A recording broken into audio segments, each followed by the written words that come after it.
Welcome back to Grief Inspired. If you have clicked on this video because you are grieving and you're wondering what is wrong with me, this is the video for you.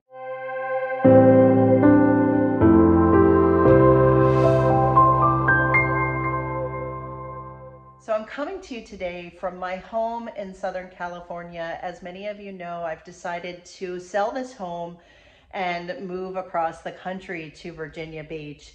And I was reminded this morning because I'm looking at this home and everything is perfectly staged. I've taken a lot of things out of my house, right? There's almost nothing on the counters. There's a cookbook open back there.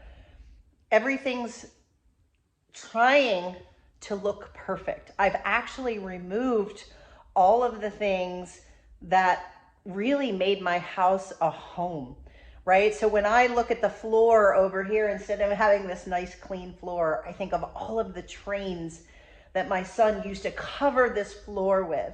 And when I think of the kitchen, I don't think of clean countertops. I think of the party I had when there were 50 plus people in this area because people love to be in the kitchen. And I'm telling you all of this because so often we want our lives to be perfect. And when we get deep into the grief process, we don't feel perfect. We feel broken. We feel less than ourselves. We feel flawed. We feel guilty. We feel imperfect in so many ways. And all of the insecurities that we had about ourselves are heightened and come to the surface even more. And it's what causes us to really beat up on ourselves. And it just reminds me how grief is not perfect.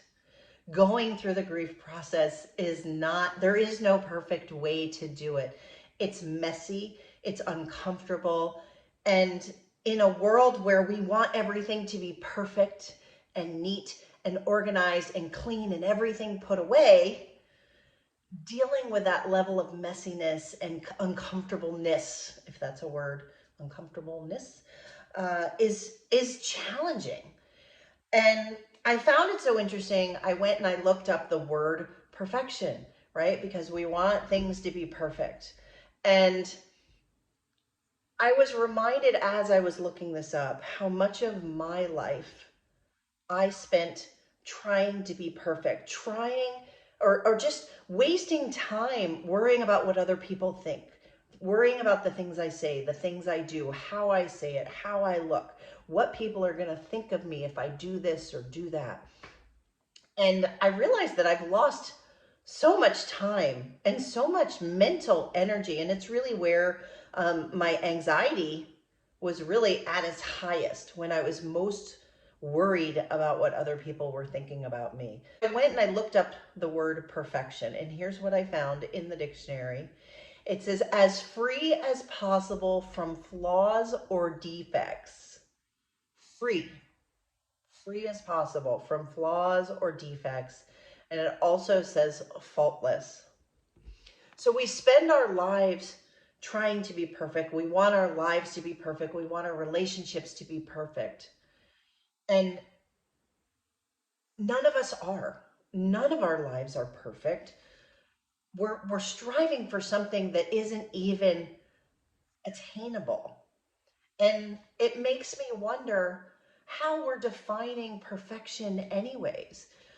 Do you define perfection in your life as being free from anything going wrong? Right? What did we say? Free as possible from flaws or defects. Is your life imperfect if it has some flaws or defects in it? None of us are perfect. And I'm wondering, and I want you to question today, do you want your life to be perfect? Do you want your grief story to be perfect? Do you want the relationship that you had and continue to have with your deceased loved one? Do you want it to be perfect? Or do you want to remember some of the messiness? And can we cherish the faults the things that maybe didn't go well, the times that we fought, the times that we did things wrong, and say, okay, well, yeah, I was trying to be perfect, but I'm not perfect. Are you perfect? Is your loved one perfect? Were they perfect when they were here with you? Sometimes we want to think of our loved ones as these perfect, wonderful people, which they are, but they weren't perfect either. They had faults, they had flaws. We all do. And I feel like that should be okay. What do you think? I want to hear from you. Are you striving for perfection? And is that what you should be striving for? And there's things that we think about, right? I think about and I hear all the time people saying that the relationship or the death or the loss was terrible because they died too soon. They were too young, or it was sudden, it was an accident, it shouldn't have happened, which I agree, right? My son should not have been born too early, should not have only lived 42 weeks, should not have died. There was a 95% probability that he would live. That's what the doctors told me. And he didn't. But what I want to do, I had a psychic medium tell me once, and she said to me, he was here for the perfect amount of time. Those 42 days, however short, may have been the perfect amount of time to have him touch my heart, change my life, give me so much, and help me become the person that I see myself as today. So much of the grief experience that I've been through has really shaped who I am now and the person that I am becoming. I told you before, I'm leaving this home in California. I never anticipated leaving this home. My son is only 10. I expected to be here with him at least through graduation, but things changed. And my priorities changed because of my loss, because of the way my life is going. And so, is it perfect? Did I think the California home and being here was perfect? Yes, I thought it was, and it was perfect for the time that we were here. My relationship with my son, although it lasted only 42 days, was it perfect? It wasn't perfect when I was scared to death that he was about to die. It wasn't perfect when I was yelling at my husband. It wasn't perfect when I was screaming at God. But maybe it was perfect. Maybe it was just perfect enough. And so I want you to think about your relationship. How long did you have with your loved one? And can you, instead of saying like it wasn't long enough, which I get it is, but could it have been long enough? Could it be perfect enough?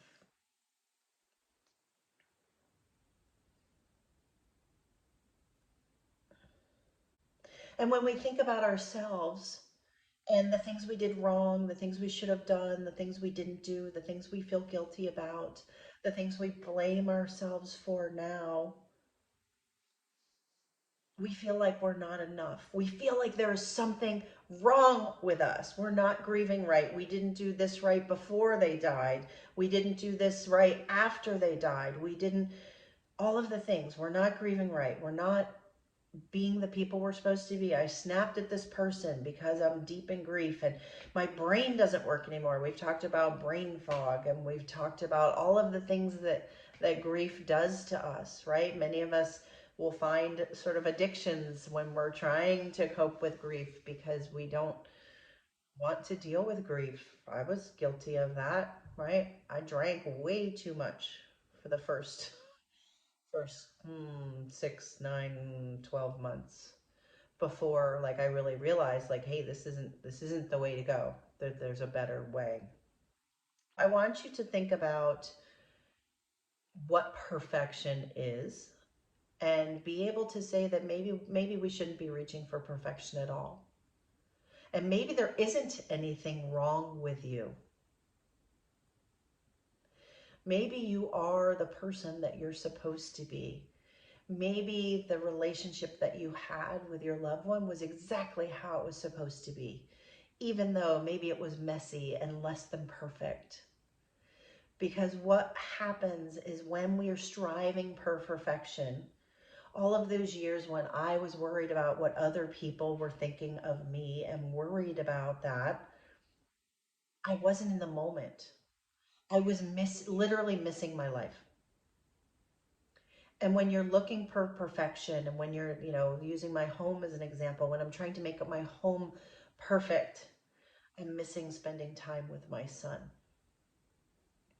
When I'm trying to be perfect, say the perfect things, do the perfect things, I'm missing the moment because I'm not really present. When you're so up in your head, worried about everything else, you're not, you're missing.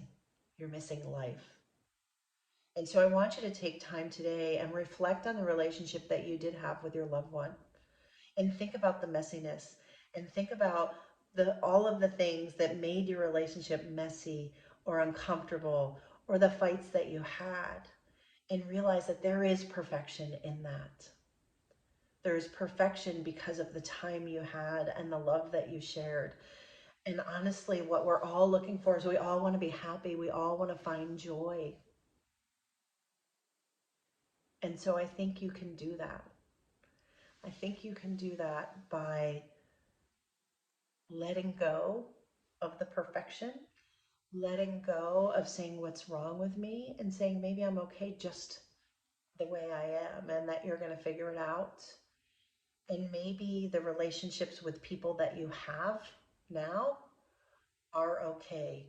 And maybe when people aren't showing up for you, maybe they're not supposed to. Maybe things are unfolding in such a perfect way. I had a client tell me that like people haven't really showed up for him, and it hurts my heart. And his spouse's family has been basically terrible to him as he's grieving. Now they're grieving too, so you have to like take that into account. But we all think of our own lives and our own experiences. And so when people are not showing up, to me, it means that they're not supposed to stay there. They're not supposed to stay in your life. And when people fall away from you during the grief process, as so many do, there are usually one or two that really are there for us, right? And if we find those people, that's such a gift. But many of the people that we think are going to show up for us don't. And the relationships fall away. And I think that that's okay because you are changing. You are changing and you're becoming a different person. And what that means is that it's going to open up an opportunity by letting some people go. It creates space and it creates room for you to find someone new. So it's a very isolating experience. I get that. But what I want to encourage you to do is keep going, keep looking for relationships that you're going to find that are really going to fill you up, that are going to be the ones that you deserve. Will they be perfect? Nope. But that's okay because it should be ones that bring you joy. And if it doesn't bring you joy, if anything in your life doesn't bring you joy, this is kind of my latest mantra, right? Is if it doesn't bring you joy, let it go. Let it go. So there isn't anything wrong with you. So if you're asking yourself, what's wrong with me? Am I broken? Am I flawed? Am I less than? You are broken in some sense. We're grieving. We are not broken, but we're all not perfect. We all have flaws. And instead of making ourselves wrong for them, what I want to encourage you to do is to embrace them, continue to improve where you can. But sometimes we just have to be okay with this is who we are. And when we can be okay with who we are and we can love ourselves, it gives us space to love other people. So I hope that helps you today. Please consider subscribing to my channel if you haven't. I would love to talk to you more, and I can't wait to get your email. So send me an email, griefinspired@gmail.com.